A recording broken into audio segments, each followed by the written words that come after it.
네, 안녕하세요. 반갑습니다. 자, 오늘은요, 동아시아 문자 문화에 대한 이야기를 나눠보려고 합니다. 한자라는 것이, 표의적인 그 특성에서 출발을 한 문자인데, 후대로 이제 좀 변화를 겪으면서 이 표의적인 기능보다는 점점 더 표현 방식도 도입을 하는 그런 형태로 변화를 해 가지만, 결국에는 부수라는 것을 모든 한자에서 의미 요소로 이 활용을 하게 되면서 표의적인 기능을 조금 강화해서 사용을 하는 문자다라는 이야기들을 앞서 계속 드렸던 것 같고요. 또 다른 한편으로는 음, 이 한자라는 것이 한중일에서의 한자가 사용되는 모습들을 우리가 변화의 시각에서 한번 살펴보면서 그 한국에서는 지금 뭐 국한 원용에서 한글 전용으로 가고 있고 중국에서는 이게 규범 한자와 그다음에 한어 병음을 사용하고 있고 일본에서는 그 신자체와 그다음에 가나 문자를 사용하고 있는 현안들 을 살펴보면서 원래는 전통 한자를 전부 다 쓰던 그런 분위기에서 한자를 아예 안 쓰거나 아니면 한자를 간략화해서 쓰는 그런 분위기로 변해가는 그런 분위기들을 살펴봤고요. 이 한중일 모두 다 표문자 시스템을 가지고 있지만 중국 같은 경우에는 거의 한자만을 사용을 하죠. 표문자는 보조적인 수단일 뿐이고요. 하지만 일본은 표문자와 그 다음에 표의 문자를 표의 문자와 표의 문자를 기반으로 한 한자와 그 다음에 가나 문자라는 표현 문자를 다 사용을 하고요. 우리나라 같은 경우에는 표현 문자를 거의 많이 사용을 하지만 그래도 아주 일부 한자 학습을 아예 버린 것은 아니기 때문에 아직 한자에 대한 그런 어떤 학습은 그래도 알게 모르게 진행이 되어 오고 있다. 뭐 이런 상황이다라는 말씀을 드렸습니다. 자, 오늘은 이거를 기반으로 해서 한 번 더 추가적으로 확장해서 사고를 해보려고 합니다. 그래서 이 한자 문화권으로 묶여 있는 나라들이 어떤 문자를 사용했었는지 한 번 더 상기해 보고요. 그다음에 이러한 문자적인 문자 사용의 차이가 어떤 인간의 사고나 그다음에 문화적으로 영향을 주는 부분은 없는지 그다음에 이제 뭐 공통점과 차이점은 무엇이가 있는지 한번 살펴보도록 하겠습니다. 우선 여기 보시면 자 한자 참고 사이트라고 되어 있는데요. 자, 이 뭐 일본과 중국과 그다음에 대만, 홍콩 사이트 몇 가지 가지고 왔는데 요거 간단하게 보시면 이렇죠. 자, 일본 같은 경우에는 지금 약간 요렇게 신문이나 어떤 그런 책이나 상관없이 전부 다 요렇게 한자와 그 잠시만요. 요거를 바꿔야겠네요. 네, 한자와 여기 보시면 여기 한자와 그 다음에 히라가나와 그 다음에 지금 가타카나가 여기 가타카나가 있네요. 가타카나 이 세 가지를 동시에 사용을 하고 있어서 한자 플러스 표현 문자, 그러니까 표의 문자를 기반으로 하는 한자와 그 다음에 표현 문자를 동시에 사용을 하고 있는 상황이고요. 중국 같은 경우에는 여기 보시면 알겠지만 지금 전부 다 한자로만 표기를 하지만 또 중국과 대만의 차이점은 중국은 조금 간략화된 한자들을 많이 사용을 하는 편이다. 뭐 이런 게 있었고요. 네, 대만 같은 경우에는 전통 한자를 그대로 사용을 하고 있고, 그 다음에 홍콩도 마찬가지로 전통 한자를 사용을 한다. 이런 이야기들을 드렸습니다. 그래서 대만과 홍콩에 있는 한자들은요, 우리 한국 사람들이 충분히 읽어낼 수 있는 그런 문자들이다. 라는 말씀을 드렸고요. 마카오도 마찬가지로 전통 한자를 그대로 거의 쓰기 때문에 우리 한국 한자를 알고 계시면 마카오의 한자도 읽어낼 수 있다. 근데 이제 정리하면 이렇게 되죠. 베트남 같은 경우에는 이제 한자 문화권이긴 하지만 어휘의 70% 가량이 한자어이지만 표기 자체는 이 한자어를 전혀 사용하지 않는다. 그럼 이러한 동일한 한자 문화권이지만 이렇게 문자 사용의 차이가 지금 현대 사회에서는 보이고 있는데요. 이러한 것들이 우리 그 문화에 끼치는 영향은 없을까라는 것들을 한번 살펴보려고 합니다. 자, 우선 우리가 오늘 하는 내용 중에 크게 몇 가지 사례 중심으로 한번 내용을 말씀드려 볼 텐데요. 첫 번째는 이제 동계올림픽 종목을 가지고 제가 한번 말씀을 드려보려고 합니다. 일단 동계올림픽 종목 같은 경우에는 외래어가 많이 포진되어 있습니다. 자, 그래서 예를 들면 한번 보여드릴게요. 사이드에 들어왔는데요. 동계올림픽 종목을 여기 이름을 한번 쫙 보시면 뭐 노르딕 복합, 루지, 바이애슬론, 봅슬레이, 쇼트트랙, 스피드 스케이팅, 스노보드 쫙 이 명칭들을 보시면 이 복합이라는 부분이 한자어인 것 빼고는 다른 표현들은 전부 다 외래어입니다. 그래서 외래어적인 표현들이고요. 이런 것들이 그대로 우리나라에 들어와서 그냥 한글로 발음 그대로 기록이 되는 이런 형태, 즉 이런 것들을 우리가 음역이라고 부르는데요. 이 음역을 주로 우리나라에서는 사용하고 있다라는 걸 알 수 있습니다. 요거 한번 뭐 영어 원어적인 표현을 한번 볼까요? 영어 원어적인 표현을 한번 보면 종목을 한번 보면 동계올림픽이 올림픽 윈터 게임이죠. 그래서 뭐 여기 보시면 알파인 스키 뭐 이런 식으로 노르딕 컴바인드만 이제 복합이라는 것으로 이제 그 한자어로 번역이 됐고요. 나머지는 거의 비슷하게 쓰는 것 같습니다. 뭐 아이스하키라던가 루찌라던가 컬링 그다음에 이런 식으로 용어를 거의 그대로 우리가 외래어의 용어를 그대로 한글로 표기하는 방식으로 사용을 하고 있다라는 걸 알 수 있고요. 일본어는 어떤 식으로 이 외래어를 받아들이는지 한번 보겠습니다. 자, 우리가 일본어 볼 때 우리가 어떻게 배웠냐면 그 외래어를 받아들일 때 주로 일본어에서는 어떤 문자를 썼었죠? 가나 문자라는 거를 썼었습니다. 자, 그래서 가나 문자는 좀 뾰족뾰족한 그런 문자 형태를 가지고 있었는데요. 동계올림픽 종목들을 쫙 보면은 전부 다 약간 문자 자체가 뾰족뾰족한 문자죠. 네, 가나 문자들을 쓰고 있고요. 그렇다면 외래어를 발음 그대로 들여와서 지금 음역을 하고 있는 것이 아닌가라고 우리가 유추를 해볼 수 있습니다.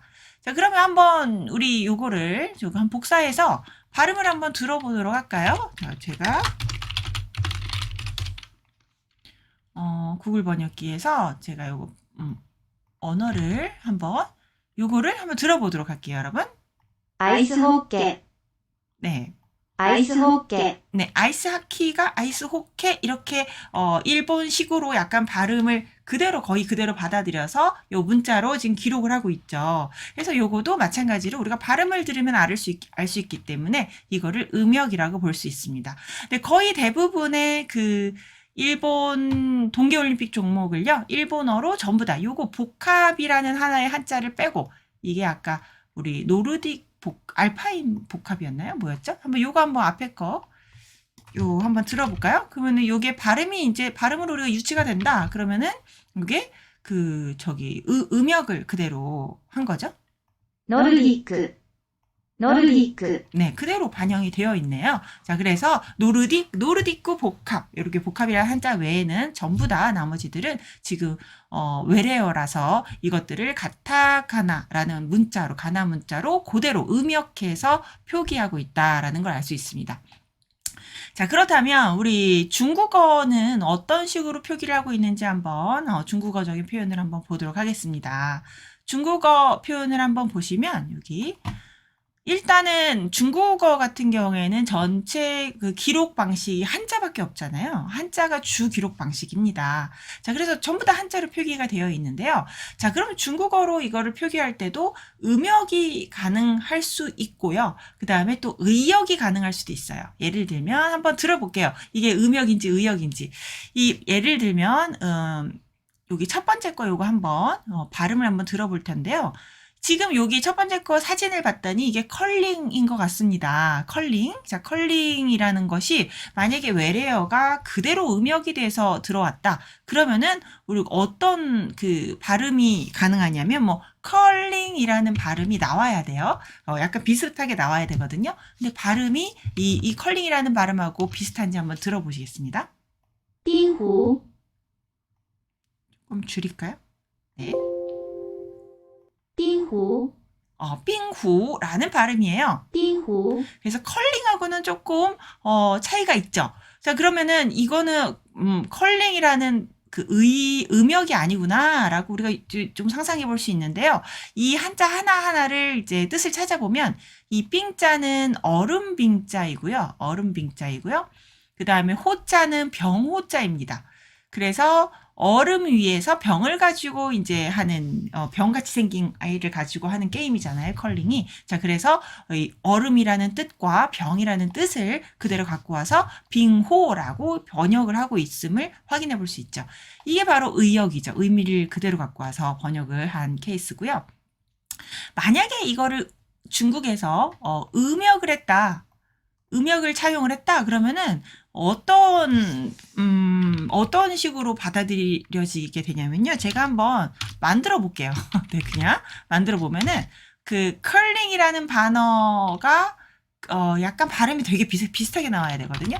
그러면은 그거 비슷한 요거로 한번 제가 그냥 임의대로 한번 만들어 봤어요. 음역이면 이렇게 할 것 같다라고 만들어 본 발음 한번 들어보실게요. 可领，可领， 네, 컬링 약간 비슷하잖아요. 근데 만약에 음역을 차용을 했다면 뭐 이런 식으로 발음 비슷한 한자들을 갖고 와서 만들었겠죠. 이게 음역이에요. 근데 중국에서는 요새 사실은 그 음의역이라는 방법을 이 음역과 의역을 동시에 사용하는 방식의 번역도 사용을 합니다. 이것도 좀 선호하는 편인데요. 예를 들면 어떤 게 있냐면 중국에 이제 이마트 있죠. 우리나라의 이마트가 그 중국에 진출을 하면서 이제 한자로 이름을 지었어요. 근데 이제 요게 이 발음도 충족을 하고, 그러니까 음역도 되고, 여기 이마트라는 그 마트의 속성도 나타내는 의역, 요거를 합쳐서 어떤 이름으로 지금 들어갔냐면요.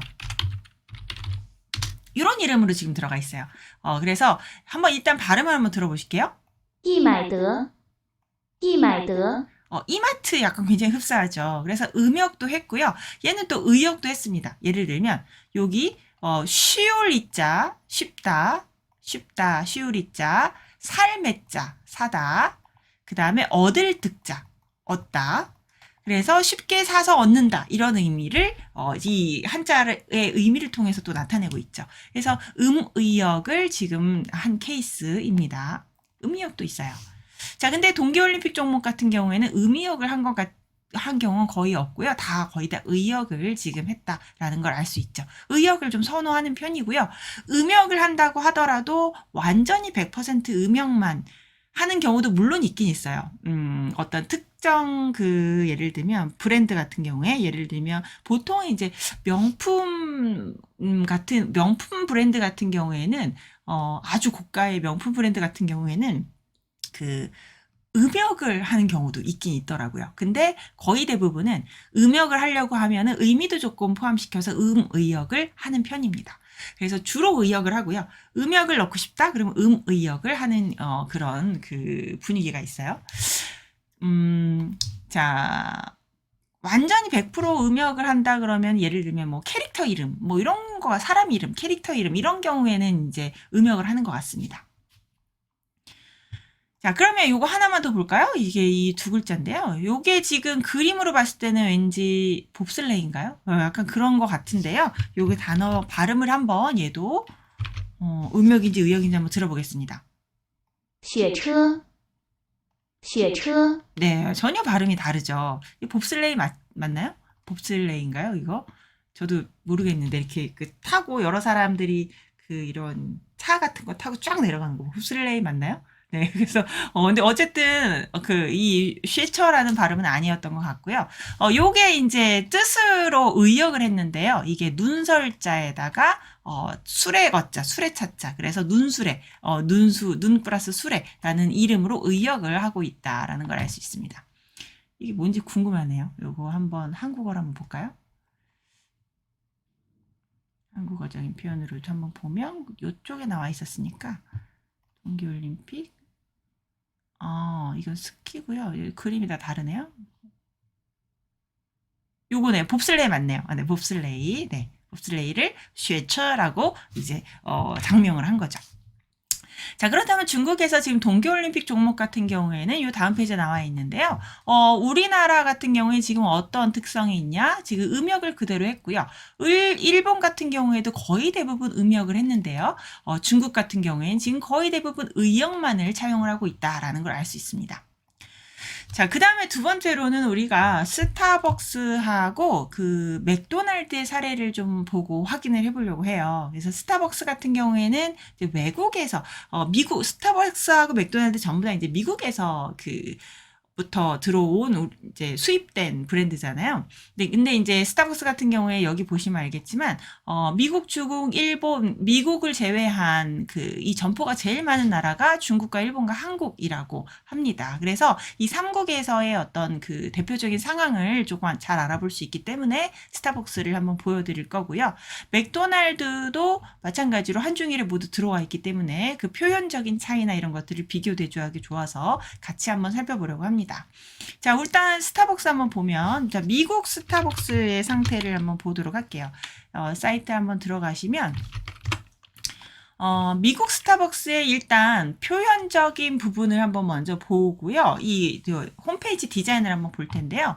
자, 메뉴를 보시면, 미국 스타벅스는요, 약간 어떤 느낌이 드실 거냐면, 이제 드링크류의 이 구분이 이 8가지밖에 없어요. 자, 그래서, 굉장히 심플합니다. 핫커피, 콜드커피, 핫드링크, 콜드드링크, 그죠? 핫티, 아이스티. 이런 식으로 굉장히 대분류가 굉장히 잘 돼 있어요. 분류가 굉장히 잘 돼 있습니다. 여러분, 이거 기억이 나실 것 같은데요. 자, 우리가 은유 기재 할 때 드렸던 말씀이 있습니다. 뭐였냐면요. 한 번 더 정리를 좀 중요한 내용이기 때문에 하고 넘어가면요. 이게 나라는 개체에서 개체와 그다음에 공간과 그다음에 또 뭐였을까요? 구체적인 사실들이 이제 관계를 나타내는 표현으로 확장이 되고 시간을 나타내는 표현으로 확장이 되고 추상적인 의미로 확장이 된다. 그래서 이제 요 왼쪽에 있는 거는 우리가 개체 중심적이라고 볼 수가 있고 오른쪽에 있는 건 관계 중심적이라고 또 우리가 도출해낼 수 있다. 이 특징을 이렇게 말씀을 드렸죠. 그러면서 이렇게 구체적인 어떤 공간에서 탄생되는 어떤 그런 의미들이 추상적인 그 관계 중심의 의미로 확장되어가는 이 기제를 우리가 은유 기제라고 우리가 학습을 했어요. 부수 섹션에서. 그런데 이런 부수 섹션에서 학습을 했던 이런 내용들이 사실은 이 문화하고도 굉장히 밀접한 오늘 수업하는 내용하고도 밀접하게 연관이 있는데요. 자, 여러분 여기에서 일단 이 관계 중심, 일단은, 전 세계의 모든 언어의 단어들은요, 탄생될 때는 전부 다 개체 중심적으로 탄생을 합니다. 구체적으로 내가 눈으로 실제로 볼 수 있는, 공간에서 볼 수 있는 어떤 개체의 의미로서, 그러니까 명사적인 의미, 뭐 이런 거, 그다음에 뭐 동작의 의미, 이런 것에서 탄생을 하는데요. 근데 이것들이 탄생하고 난 다음에 발전을 거치면서 좀 추상화된 의미로 많이 확장이 돼요. 자, 그래서 이 개체 중심하고 관계 중심이라는 이거는 사실은 이 왼쪽에서 오른쪽으로 이렇게 단방향으로 변화한다. 이게 바로 이제 은유 기제의 핵심 내용인데요. 전 세계 모든 단어들은 다 이런 방향으로 이제 그 의미가 확장이 된다라고 보시면 돼요. 우리가 부수만을 가지고 말씀을 드렸지만 사실은 이게 부수에만 적용이 되는 건 아니고요. 한자 자체의 의미 자체도 개체 중심에서 관계 중심으로 의미가 확장이 됩니다. 자, 그렇다면 여기에서 여기 보시면 잠시 제가 이 기제가 참 보면 볼수록 참 인간의 어떤 사고방식하고 밀접한 관련이 있는 것 같다는 생각이 계속 들어요. 근데 이제 부스라는 것이 이 개체 중심이었잖아요. 개체 중심적인 의미들로 탄생을 많이 했잖아요. 그래서 이제 부스라는 거는, 부스 한자를 쓰는, 그런 문화권의 사람들은 어쩌면 개체 중심적인 사고를 많이 하는 것 같다. 라는 생각이 들고요. 그 다음에 표문자를 쓰는 사람들 있죠. 이 표문자를 쓰는 사람들은요, 좀 관계 중심적인 사고를 하는 것 같다라는 생각이 있어요. 그리고 표문자를 쓰면 쓸수록 이 오른쪽에 있던 이 영역들이 계속 발달이 되는 것 같아요. 이 오른쪽에 관계 중심적인 나 말고 타인과의 관계죠. 우리가 이게 타인으로 확장되잖아요. 타인과의 관계, 그 다음에 어떤 시간적인 의미들, 추상적인 의미들, 요런 것들이 계속 발달이 되잖아요. 그럼 요게 또 어떤 영역이랑 관련이 되어 있냐면요. 제가 한 논문을 하나 봤는데, 이게 수학에서, 여러분, 수학 이라는 교과목이 이 두뇌 발달하고 어떤 연관이 있는지에 대해 연구한 논문이었거든요. 근데 이 수학이라는 교과목이 뭐 여러분들 뭐 기하도 있고 뭐 확률 통계도 있고 확률 통계도 있고 뭐 막 이렇잖아요. 연산도 있고 이런데요. 이 공간적이고 구체적인 거는 공간적이잖아요. 그래서 기하랑 밀접한 관련이 있고요. 그 다음에 확률 통계, 이거는 지금 관계중심적인 뭐 정리를 잘하고, 그 다음에 뭔가 분류를 잘하고, 대분류 잘하고, 분류 잘하고, 그 다음에 뭐 이론 같은 거 막 정립 잘하고 이런 거 있죠. 뭐 이론 같은 거 도출 잘하고 이런 사람들은요, 이 오른쪽 영역에 이게 발달돼 있을 가능성이 굉장히 높습니다. 그래서 예를 들면 내가 여러분들 뭐 이렇게 정리 같은 거 잘하시거나 아니면 뭐 이렇게 책상을 청소 말고요, 정리 정돈을 뭐 매일 하진 않더라도 한 번 정리를 한다 그러면 뭔가 머릿속에 딱 얘는 어디다 배치를 하고 어디다가 배치를 하고 이게 딱딱딱딱 떠오르고 이걸 굉장히 효율적으로 잘하면 잘할수록 이 오른쪽 사고가 발달해 있을 가능성이 굉장히 높거든요. 자, 그래서 여러분들이 이런 서양 사람들이 그 이론적인 부분에 굉장히 강하잖아요. 그래서 뭔가 대분류하고 이게 막 이렇게 어지럽게 이렇게 어질러져 있는 그런 상황들에 대해서 어떤 재분류를 해서 이거 도출을 잘하고 요걸 정리를 잘하고 그리고 그다음에 요걸 바탕으로 해서 뭔가 이론을 잘 세우고 이런 거 언어학 쪽에서는 서양 사람들이 굉장히 잘하거든요. 이론적인 어떤 바탕 이런 것들을 도출해내는 이런 것들을 서양 사람들이 굉장히 잘하고요. 상대적으로 이제 그 중국 중국 쪽에서는 제가 이제 중국에서 공부를 좀 오래 했는데요. 이 이론적인 거를 도출을 잘하기보다는 자료 하나에 대한 실질적인 자료 조사, 아주 방대한 자료들을 다 봐야 돼요. 다 보고 다 건드려요. 다 건드려서 이 자료의 어떤 정확함, 구체성, 구체적으로 정확하는 정확성 이런 것들을 조금 더 중요하게 생각하는, 왼쪽을 좀 더 중요하게 생각합니다.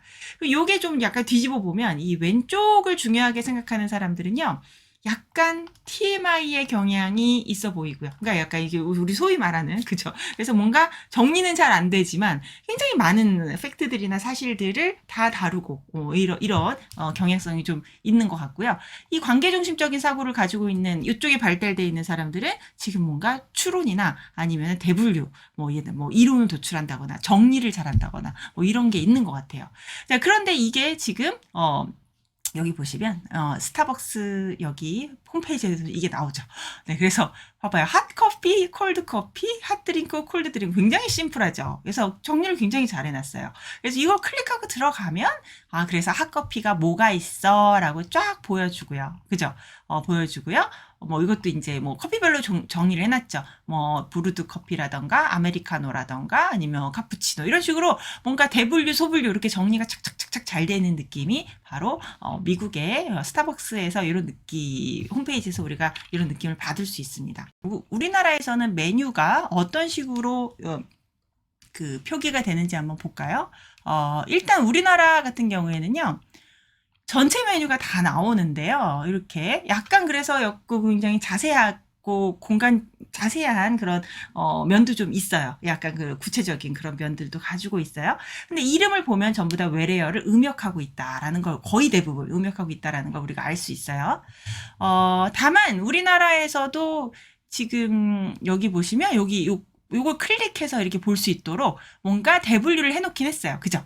그래서 요거를 섞어서 볼 수 있고요. 일본 같은 경우에는 커피 메뉴가 한번 보실래요? 커피 메뉴 들어가시면 이게 커피인데요. 커피인데 보시면 전체를 이런 식으로 싹 이렇게 보여줍니다. 쫙 커피 메뉴를 보여주고요. 이 커피가 무슨 이름이고 가격은 얼마인지 더 자세하고 구체적으로 지금 보여주고 있죠. 한자를 쓰고 있잖아요. 그래서 이쪽 영역이 더 발달이 되는 거 아닌가? 저는 이렇게 생각을 합니다. 근데 여기 그 명칭도 보면 다 뾰족뾰족한 글자들이 많죠. 그래서 외래어를 그대로 발음으로 기록하고 있다라는 걸 확인해 볼 수 있습니다.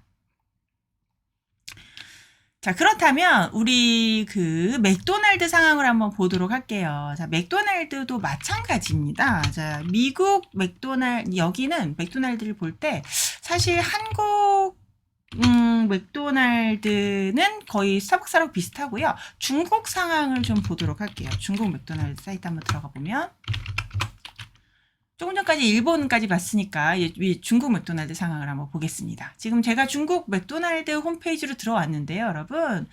굉장히 많아요. 이게 보이시나요?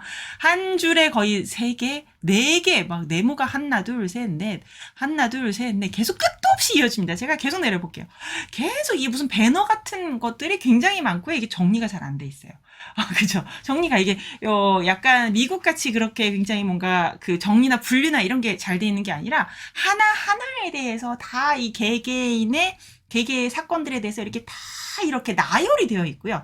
그리고 요거들 또 하나하나에 대해서 또 자세하게 또 설명이 되어 있고, 구체적으로. 그래서 이거를, 클릭하지 않아도 이거를 읽어보면, 아, 이거구나. 하고 알 수 있게끔 이렇게 계속 내려갑니다. 이게 계속, 이게 보실래요? 엄청 많이 내려갑니다. 이거 엄청 많이 내려가죠. 끝까지 내려갑니다. 여러분 그 알리익스프레스 쓰시나요? 알리익스프레스 가끔 한국 사람들도 이제 해외 배송할 때 가끔 쓴다라고 제가 알고 있는데, 알리익스프레스도 홈페이지의 구성이 굉장히 많죠. 이게 정리가 안 되는 그런 느낌 같은 게 있잖아요. 이런 것이 저는 한자의 한자만을 써서 오는 그런 특징이 아닌가라는 생각을 하고 있는 거죠. 자, 그렇다면 또 뭐 우리나라 맥도날드를 한번 그럼 볼게요. 우리나라하고 좀 비교를 한번 해보면, 우리나라하고 비교를 해보면 어떤 특징들이 있냐면요. 우리나라는 이래요. 우리나라는 이렇게 대표 메뉴에 대한 설명이 있고요. 우리나라도 이렇게 하나, 둘, 6개가 있긴 한데, 우리나라는 여기 더하기가 있어요. 더 보려면 눌러. 그래서 뭔가 좀 깔끔하게 정리를 해놓은 느낌이 좀 있기는 합니다. 메뉴 중심으로 가지만. 네, 그래서 뭐 깔끔하게 중국보다는 조금 뭔가 정리된 그런 느낌. 그리고 이것도 마찬가지로 뭐 아주 중요하게 생각하는 몇 가지 어떤 그런 메뉴들이나 아니면 그런 중요하게 생각하는 어떤 이런 이야기들만 여기 올려놓은 거죠. 자, 그래서 이렇게 해서 우리가 맥도날드하고 스타벅스 이런 거를 통해서 일단은 표기 방식이 어떤지, 그다음에 이런 어떤 외적으로 어떤 공통점이나 차이점이 있는지 이런 부분을 한번 같이 살펴보셨고요. 한국 같은 경우에는 여기 메뉴를 보면 뭐 페퍼로니 피자 버거, 페퍼로니 메가 피자 버거 이런 식으로 거의 대부분 이제 외래어가 음역으로 들어와 있고요. 중국 맥도날드 같은 경우에는 보면은 이게 의역이 거의 대부분인데요. 가끔 고유어 같은 경우, 고유명사 같은 경우, 예를 들면 햄버거라는 고유명사는 한바오라는 고유명사가 있거든요. 요거 같은 경우 이제 음역을 한 거죠. 네, 그래서 요런 거 외에는 거의 다 의역을 하고 있다. 명칭은요. 예를 들면 제가 메뉴 중에 한번 중국 메뉴를 한번 보여드리면요. 요렇게 지금 한자로 다 표기가 되어 있는데요. 예를 들면 요거 하나 볼까요? 이게 맥도날드 할 때 맥자고요. 그다음 매우 맵다라는 뜻의 랄자고요. 닭 개자, 다리 퇴자, 그다음에 햄버거라는 뜻이에요. 그래서 맥도날드의 매운 닭다리 버거입니다. 그래서 이 함바오라는 햄버거 외에는 거의 다 의역을 지금 거의 다 사용을 하고 있다. 메뉴 이름을 표시할 때 이런 걸 우리가 알 수 있습니다. 자, 좋습니다. 자, 그러면 잠시 쉬시고 우리 광고 영화 드라마를 통해서 본 차이점을 보시겠습니다.